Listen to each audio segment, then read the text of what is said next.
التماس ہے مرحومہ سیدہ انجم سکینہ، مرحومہ سیدہ مبین فاطمہ، مرحوم سید علی محمد عابد اور دیگر تمام اموات مومنین مومنات شہداء اسلام جتنے ہم موجود ہیں ان کے مرحومین بانی مجلس اور ان کی اہلیہ کے خاندان.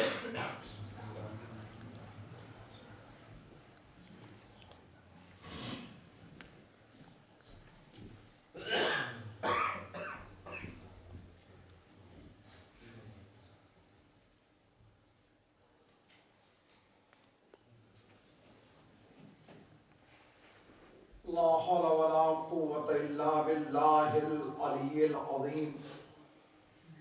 حسبنا الله ونعم الوكيل، نعم المولى ونعم النصير.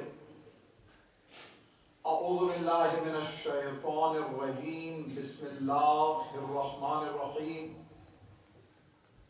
الحمد لله رب العالمين والصلاة والسلام على أشرف الأنبياء والمرسلين رحمة للعالمين الرسول المسدد المصطفى الأمجد المحمود الأحمد أبي القاسم محمد. اللهم صل على محمد وآل محمد آله الطيبين الطاهرين المعصومين المظلومين المنتجبين.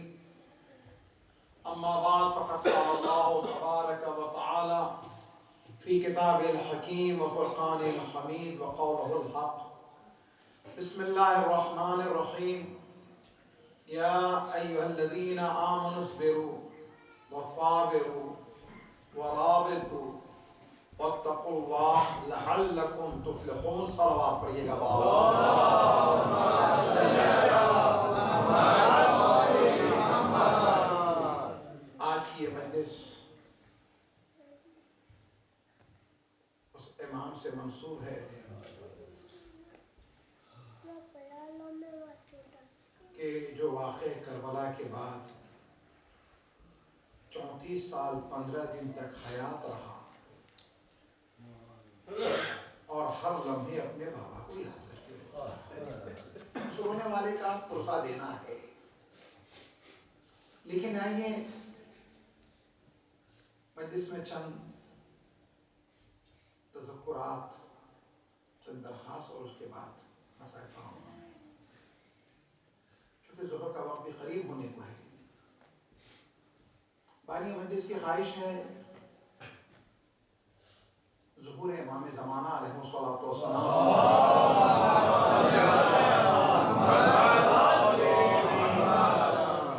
کی تیاری. سورہ آل عمران کی آیت نمبر 200 ہے، 200ویں آیت ہے جس کی میں نے تلاوت کی ہے. اگر اس آیت کا ہم ترجمہ سمجھ لیں تو خود ہماری سمجھ میں آ جائے گا کہ ہمیں کیا کرنا ہے اس غیبت کے زمانے میں. ایک چیز یاد رہے اس سے پہلے کہ میں ترجمہ کروں اور کہتا ہوا چلوں، یہ ہمارے معتقدات میں سے ہے اور دنیا کی سب سے بڑی حقیقت بھی ہے کہ امام کو آنا ہے اور امام کا ظہور ہونا ہے. لیکن ایک چیز یاد رہے، انہیں آنا ہے، راستہ ہمیں بنانا ہے. صرف راستہ ہمیں نہیں بنانا ہے بلکہ راستے میں جو رکاوٹیں اور رکاوٹوں کو بھی ہمیں دور کرنا ہے. جب ہم اپنے امام کے ظہور کی بات کرتے ہیں اور انتظار کی بات کرتے ہیں تو بس ہم یہ کہتے ہیں کہ بس دیکھو ایک وقت گزرے گا اور اس کے بعد امام آ جائیں گے. وقت گزاریے نہیں، وقت گزرے گا نہیں، بلکہ اس وقت کو یوں سمجھ لیجیے کہ کائنات کی عزیز ترین شے کو آپ نے کھو دیا ہے، اسے پانے کے لیے کیا کرنا ہے؟ راستہ بنانا ہے. راستے میں جو رکاوٹیں ہیں وہ رکاوٹیں کو آپ کو ختم کرنی، ہٹانی.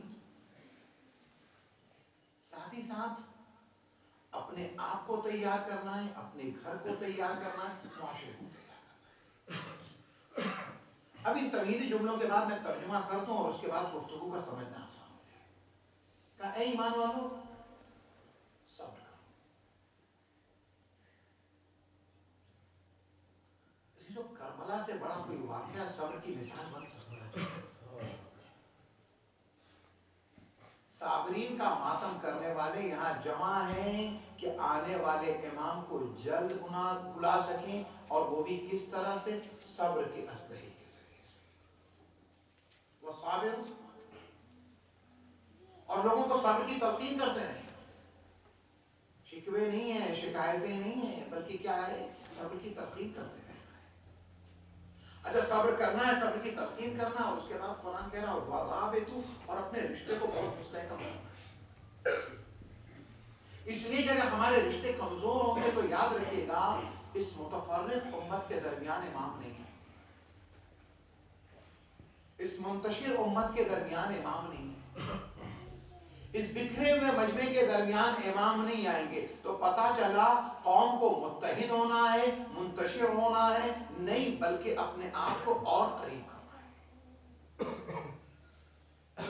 اس کے بعد قرآن کہہ رہا وَاتَّقُوا اللَّهَ، اللہ سے ڈرتے رہو. کیونکہ جب خوف ختم ہو جاتا ہے تو گناہ بڑھتا ہے، اور جب گناہ بڑھتا ہے تو ظہور کی تاریخ اور بڑھتی ہے. لَعَلَّكُمْ تُفْلِحُونَ، اور جب تم ڈرو گے تو امید یہ ہے کہ تمہیں اللہ کامیابی دے. ہماری سب سے بڑی کامیابی، ہماری سب سے بڑی نجات کا ذریعہ ظہور امام زمانہ علیہ الصلوۃ والسلام.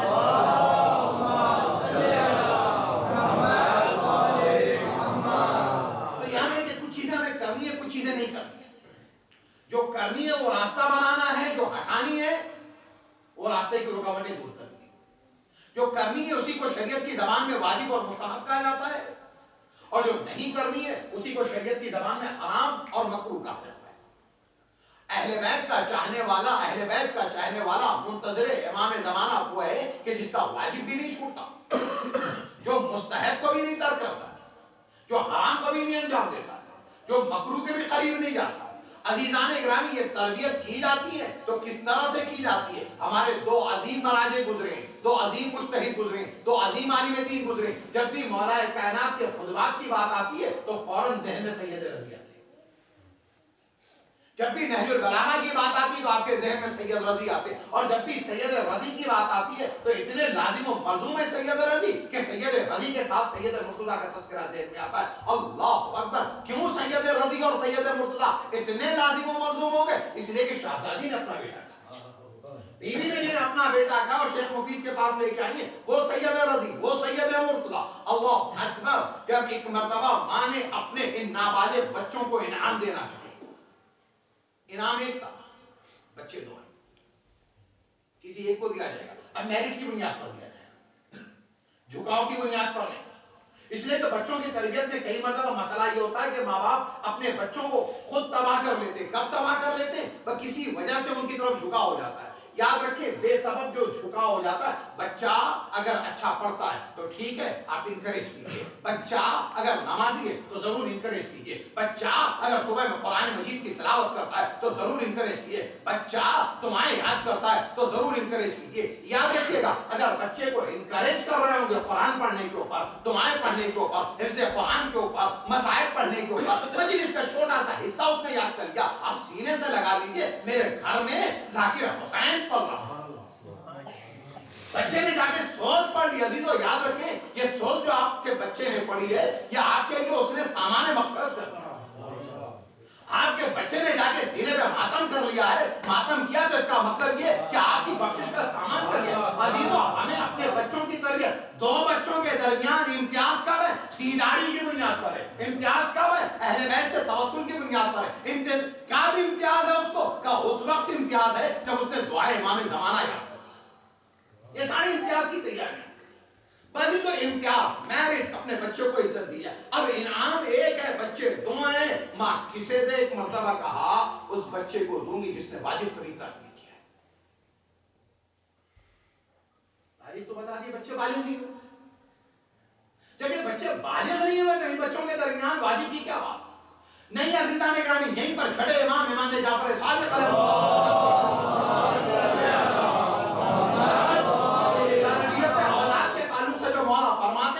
فرماتے ہیں کہ اپنے بچوں کو 7 سال کی عمر کے اندر نماز کا عادی بنا دو. اگر کسی وجہ سے اس بچے کی کوئی نماز چھوٹ گئی ہے، بازی تو یاد رکھو واجب ہوگی تو قضا ہوگی نا.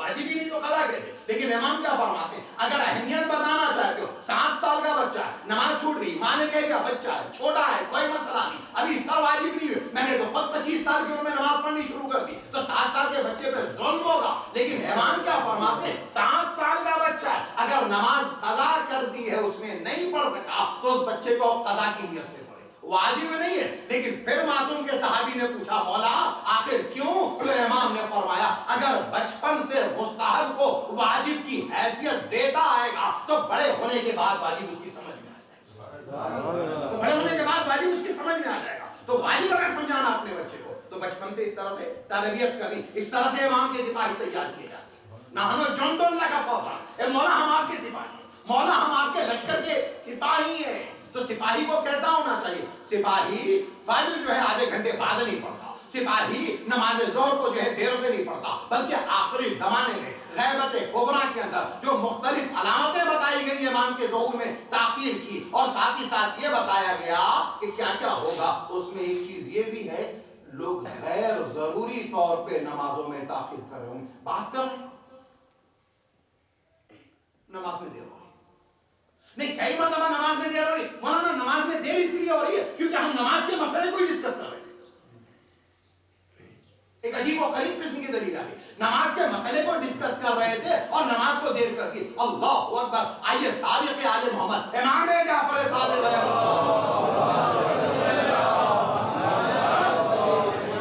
آپ آخری وقت میں خاندان کے قریب ترین لوگوں کو بلاتے ہیں اور اس میں کیا کہتے ہیں میری شفاعت سے وہ محروم رہے گا جو نماز کو ہلکا سمجھے گا تو پتہ چلا اگر نماز کو ہلکا سمجھ رہا ہے تو شفاعت امام سے محروم ہے امام کی شفاعت اسے نہیں مل سکتی تو اب آپ یہ بتائیے گا ہم کیسے امام کے لشکر کے سپاہی بن سکتے ہیں یہ کیسے اندھیری رات ختم ہو سکتی آج جس امام کا ماتم کرنے آ رہا ہے بھوک ہے پیاس ہے قید ہے زنجیروں کا وزن ہے ہتکڑی ہے بیڑی ہے گلے میں توق ہے کمر میں لنگر ہے ان تمام چیزوں کے باوجود سید سجاد نے کبھی تو اونٹ پر نماز پڑھی ہے کبھی تو راستے میں نماز پڑھی ہے کبھی قید خانے میں نماز پڑھی ہے جہاں کھڑا ہونا مشکل ہے جہاں رکوع کرنا مشکل ہے جہاں سجدہ کرنا مشکل ہے پیغام سید سجاد ہے امام زمانہ کے ظہور کی تیاری ان کی طرح ہے اس طرح نہیں ہوگی اللہ اکبر ایک مرتبہ ماں نے کہا میں اسے انعام دوں گی اس کی کوئی نماز ہے کوئی واجب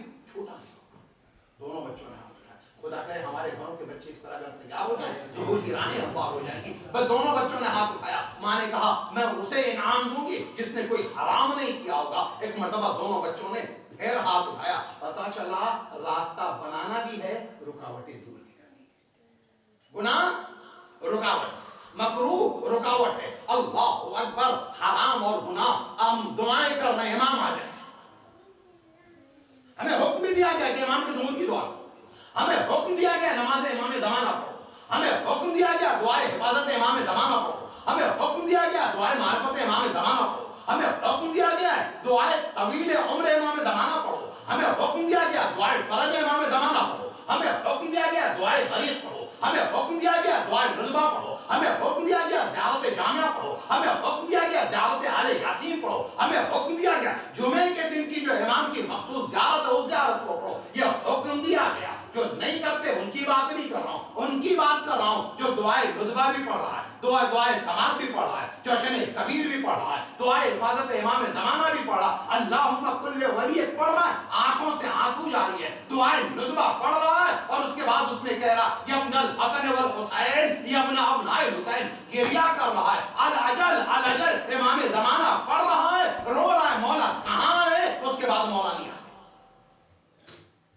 کیوں نہیں آ رہے مولا کبھی ہم نے محاسبہ کیا اسی لیے کہ میرے مولا نے فرمایا کہ اگر تم حرام غذا کھا رہے ہوگے تو تمہاری دعا نہیں قبول تم گناہ کر رہے ہوگے تو تمہاری دعا نہیں قبول ہوگی آؤ ہم اپنی دعاؤں کو قبول کرائیں آؤ ہم اپنی نمازوں کو معتبر بنائیں آؤ ہم اپنی نمازوں کو قبولیت کے درجے پر پہنچائیں کب پہنچا سکتے ہیں جب ہم گناہوں سے پرہیز کریں گے آئیے عزیزان اکرامی ایک مرتبہ ماں نے کہا دونوں نے ہاتھ اٹھا لیا کہا اس کو دوں گی جس نے مستحب بھی ترک نہیں کیا جتنے مستحب بتایا ریکمینڈڈ ایکٹ بتایا تھے بچوں ایک مرتبہ بچوں نے پھر ہاتھ اٹھا دیا، سید رضی کا بھی ہاتھ اٹھ گیا، سید مرتضیٰ کا بھی ہاتھ اٹھ گیا۔ 8 اور 9 سال کے بچے، واجب کی تمیز ہے، مستحب کی تمیز ہے، حرام کی تمیز ہے۔ ایک مرتبہ ماں نے کہا اسے دوں گی جس نے مکروہ بھی نہیں کیا۔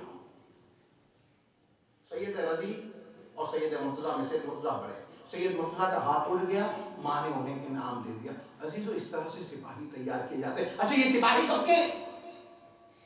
سید رضی اور سید مرتضیٰ غیبت کبریٰ کے اولین زمانے کے،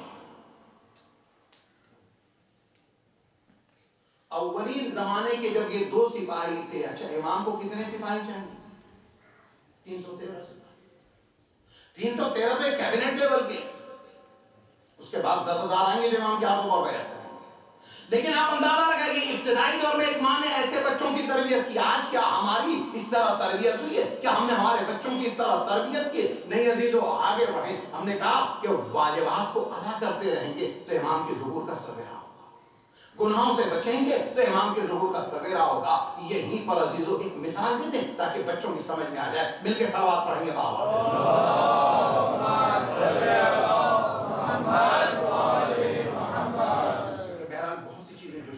بہت ہی مجھے کاٹنی پڑیں گی کیونکہ وقت میرے پاس بالکل نہیں رہا۔ بازی جانے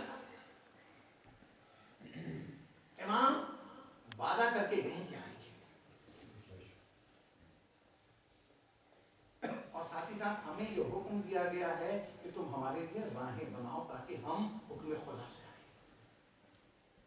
اچھا ہم اس امام کا انتظار کر رہے ہیں جو گیا بھی حکم خدا سے، آئے گا بھی حکم خدا سے، جس کا ہر عمل مشیت الہی اور حکم خدا کا پابند۔ اس کی مثال بچوں کے لیے لیتے ہیں کہ ایک گھر ہے، ایک کمرہ ہے، اس کمرے میں 4 بچے ہیں۔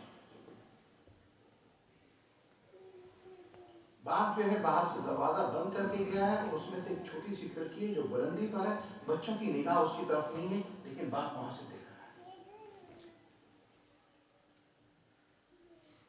امام خود فرماتے ہیں کہ تم ہمیں نہیں دیکھ رہے ہو، ہم تمہیں دیکھ رہے ہیں۔ اچھا اسی مدت میں مولانا لوگوں سے ملتے ہیں، نہیں مختلف موقعوں پر، حج میں ملتے ہیں، زیارت میں ملتے ہیں، کوئی پریشانی میں ہوتا اس میں ملتے ہیں، اور جب ملتے ہیں تو 3 طرح کے لوگ ہیں جن سے ملتے ہیں،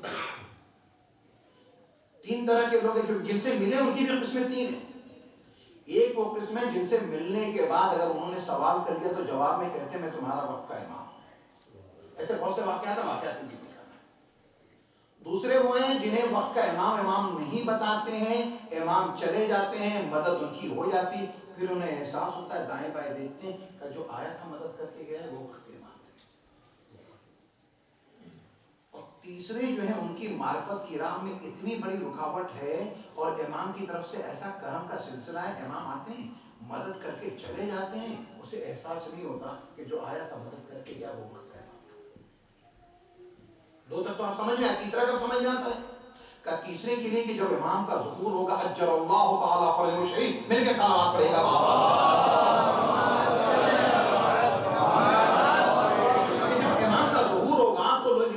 امام کو دیکھیں گے، اور اس کے بعد جو ہے وہ لوگ کہ جو تیسرے درجے کے لوگ تھے وہ ایک مرتبہ دیکھیں گے تو اس کے بعد انہیں فوراً یاد آئے گا، کہے گا ان سے تو میں پہلے مل چکا ہوں، فلاں موقع پر انہوں نے میرا ہاتھ تھاما تھا، فلاں موقع پر انہوں نے میری مدد کی تھی، فلاں موقع پر مجھے انہوں نے مصیبت سے نجات دلائی تھی، فلاں موقع پر یہ میرے مشکل کشا بن کے آئے تھے، فلاں موقع پر میرے حاجت روا بن کر آئے تھے۔ اللہ اکبر، لوگوں کو ریلائز ہونے لگے گا، پتا چلا اب آئیے مولا کی حدیث پڑھوں تو سمجھ میں آ جائے، جہاں مولا فرماتے انا غیر مہملین ولا ناسین لذکرکم، ہم نے تمہیں نہیں بلایا ہے، تم ہمیں فراموش کر بیٹھے ہو۔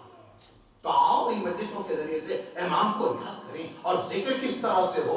ذکر کا ایک قاعدہ ہے، صرف زبان پہ کچھ نہ کریں، اور ایک ذکر ہے جو فکر کے ساتھ جڑا ہوا ہے۔ اگر صرف زبان کا ذکر ہے تو یاد رکھیے گا اس ذکر کا آپ کو ایک ثواب ضرور ملے گا لیکن آپ کی روح میں انقلاب نہیں ہوگا۔ لیکن اگر یہ ذکر آپ کی فکر سے جڑا ہوا ہے، یعنی آپ سوچ بھی رہے ہیں، آپ بول بھی رہے ہیں، آپ متحرک بھی ہو رہے ہیں، تو اس ذکر و فکر کا نتیجہ یہ ہوگا آپ کی ذات میں انقلاب آئے گا، اور جب آپ کی ذات میں انقلاب آئے گا تو اس انقلاب کو آپ کے گھر والے دیکھیں گے، ان بچوں میں انقلاب آئے گا، اور جب ان بچوں میں انقلاب آئے گا تو آپ کے دوست احباب میں انقلاب آئے گا۔ عزیزو، امام کے آنے پر انقلاب کا انتظار نہیں کرنا ہے، امام کے آنے سے پہلے انقلاب کرنا ہے، اپنی ذات کا انقلاب، خانوادے کا انقلاب۔ اللہ اکبر! تو کھڑکی سے دیکھتا ہے 4 بچے، ان میں سے ایک بچہ اپنے باپ کی جدائی پہ رو رہا ہے، اس کا جدائی پر رونا بتا رہا ہے کہ باپ سے اسے محبت ہے، بابا جان کہاں ہے؟ ہم دعائے ندبہ میں بہت رو رہے ہیں، لیکن اس کے بعد جو دعائے ندبہ ختم کرنے کے بعد ہم جھوٹ بول رہے ہیں، ہم دھوکہ دے رہے ہیں، ہم فریب کر رہے ہیں۔ بتائیے کیا؟ کا ایک بیٹا ہے جو رو تو نہیں رہا ہے، لیکن ہاں وہ بار بار اپنے دوسرے بھائیوں سے پوچھ رہا ہے کہ میرے بابا آئیں گے، تو وہ بھی کون سی تیاری کر رہا ہے۔ تیسرا بیٹا ہے وہ انتہائی نالائق ہے، الحمدللہ یہ مولا کے چاہنے والوں کا معاملہ ہے، وہ انتہائی نالائق ہے، وہ جو ہے کمرے میں جو چیزیں تھی اس نظام کو خراب کر رہا ہے، کرسی پھینک رہا ہے، ٹیبل پھینک رہا ہے، فریم توڑ رہا ہے، چیزوں کو توڑ رہا ہے، تخریب کر رہا ہے، یقیناً اس سے وہ باپ خوش نہیں ہوگا۔ چوتھا بیٹا جو ہے وہ کیا کر رہا ہے کہ جو کمرے میں خرابی کر رہا ہے ایک بھائی، اس خرابی کو بھی صحیح کر رہا ہے، جو رو رہا ہے اس رونے والے سے کہہ رہا ہے رو نہیں، بابا کے آنے کے لیے دعائیں کرو، تیار۔ اور جو بار بار تقاضے کر رہا ہے تو کہہ رہا ہے تقاضے سے صرف بابا نہیں آئیں گے، تم نے اپنے طور پہ کوشش کیا کی، یہ ساری چیزیں وہاں سے باپ دیکھ رہا ہے۔ تو اب ہمیں یہ دیکھنا ہے کہ ہم 4 بچوں میں سے کون سے بچے ہیں، کیونکہ امام ہمیں وہاں سے دیکھ رہے ہیں۔ آخری بات نتیجے کی، جسے بہت بعد میں آنا تھا۔ عزیزو، ہم سب امام کے ظہور کی دعا کرتے ہیں، لیکن جانتے ہیں ظہور کے معنی کیا ہوتے ہیں؟ ظاہر ہونے۔ غائب کے معنی کیا ہوتے ہیں؟ یہ چیز جو چھپ رہی ہے، دکھائی نہیں دے رہی۔ امام، اور ایک لفظ اور ہے اردو زبان میں جو میں نے کسی موقع پر یہاں مجلس میں پڑھا ہے، حاضر ہونا۔ امام حاضر ہیں، ہم ظاہر ہیں۔ حاضر اور ظاہر کا فرق کیا ہے؟ عزیزو، ظاہر اسے کہا جاتا ہے کہ بھئی آپ ماشاءاللہ یہاں پر صحت مند ہیں، ہیلتھ کے ساتھ ہیں، سب کچھ موجود ہے۔ میں نے ایک مرتبہ کہا بھائی مجھے یہاں سے مدرسے جانا، گاڑی میں پہنچا دیجیے، مثال دی، گاڑی ہے میری بات، میں نے کہا میں گاڑی نہیں لایا، مجھے آپ پہنچا دیجیے۔ اب ہر آدمی ایک دوسرے کو دیکھ رہا ہے، تو اس کا مطلب ہے کہ ظاہر تو سب ہے، حاضر کوئی نہیں۔ ایک بہت دور سے ایک آدمی آیا اور اس کے بعد جو ہے شہر میں آنے کے بعد پریشانی کا شکار تھا، واپسی کے لیے اس کے پاس ٹکٹ کے پیسے نہیں تھے، اس نے سوچا کہ یہاں مومنین بیٹھے ہوئے ہیں، انشاءاللہ تعالیٰ میری مدد کریں گے۔ اب اس نے ایک مرتبہ جو یہاں پہ سب کے سب مومن، ہم سب کچھ دینے کے لیے تیار ہیں اپنے برادران ایمان کے، اس نے آیا کہا ایک واپسی کا 1 وے ٹکٹ۔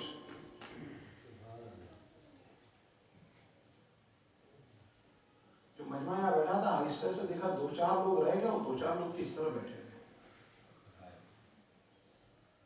حاضر نہیں ہے، بیٹھے ہوئے غائب ہے، جیسا کہ مہدی نے کہہ دیا۔ تو عزیزان گرامی، کیا ہم مدد کرنے کے لیے تیار نہیں؟ تو ظاہر ہے، حاضر نہیں ہے، مدد کرنے کے لیے تیار نہیں ہے۔ اور میرے مولا کے ساتھ کیا معاملہ ہے؟ حاضر ہے۔ کسی نے اولاد مانگی، مولا نے دے دی، کسی نے صحت مانگی، صحت دے دی، کسی نے رزق مانگا، رزق دے دیا، کسی نے نجات مانگی، نجات دے دی۔ اب پتا چلا مولا مدد کرنے کے لیے تیار ہے، اس کو کہتے ہیں حاضر۔ جب جب بلایا مولا مدد کے لیے آئے، یہ بتا رہا ہے کہ مولا حاضر ہیں، تو دعا ان کے حاضر ہونے کی نہیں کرنی ہے، دعا ان کے ظاہر ہونے کی کرنی۔ تو آؤ دعا یہ کہ مجمع ظاہر ہے لیکن امام کی مدد کے لیے حاضر نہیں ہے، تو دعا ہمیں یہ کرنی ہے کہ جو ظاہر ہے وہ حاضر ہو جائے، جو حاضر ہے وہ ظاہر ہو جائے۔ ہمیں حاضر ہونا ہے، امام کو ظاہر ہونا ہے۔ مل کے صلوات پڑھے گا، واہ واہ۔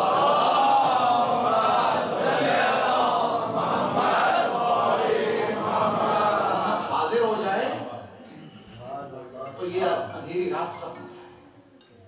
اور سویرا ہو جائے گا اور امام ظاہر ہو جائیں گے. امام تو حاضر ہے. عزیزو حسین تو کوفے والوں کے خط پہ بھی حاضر ہو گئے. ہاں لیکن ظاہر کر کے مسلم ابن عقیل کو بھیجا. حسین کے بعد حسین کا بیٹا سید سجاد کوفے اور شام کی منزلوں میں ہر جگہ حاضر تھا.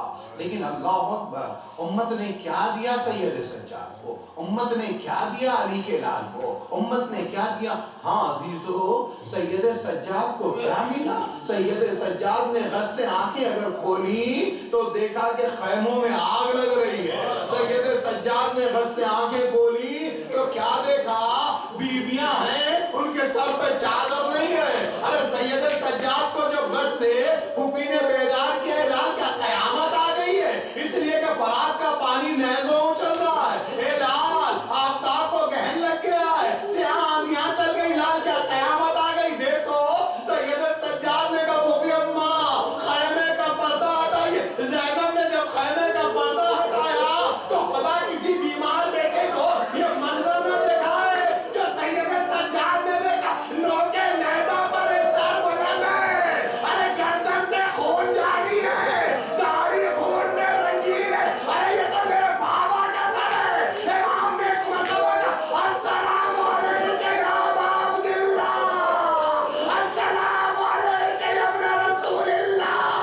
اے پھوپھی اماں بابا مار ڈالے گئے، بابا مار ڈالے گئے. اللہ اکبر. یہ تو 10 محرم 61 ہجری ہے. لیکن عزیزو یہ عصر کا وقت ہے. شام غریبہ آئی، ایک خیمہ جلا، دوسرا خیمہ جلا. بیویوں کے سر پہ چادر نہیں ہے، بیویوں کے سر پہ چادر نہیں ہے. عزیزان گرامی میرا آپ کا چوتھا امام، میرا آپ کا چوتھا امام جس بستر پہ سو رہا ہے کش کے عالم میں، ظالم آئے اصغر کا جھولا لیا، ظالم آئے سکینہ کے گوشوارے چھینے، ظالم آئے بیویوں کی چادر تو چھین چکے تھے. ایک مرتبہ خیر سید سجاد میں داخل ہوئے اور جو وہاں داخل ہوئے دیکھا گش کے عالم میں امام ہے. امام کا بستر کھینچا، سید سجاد کربلا کی ریت پہ کیوں نہیں؟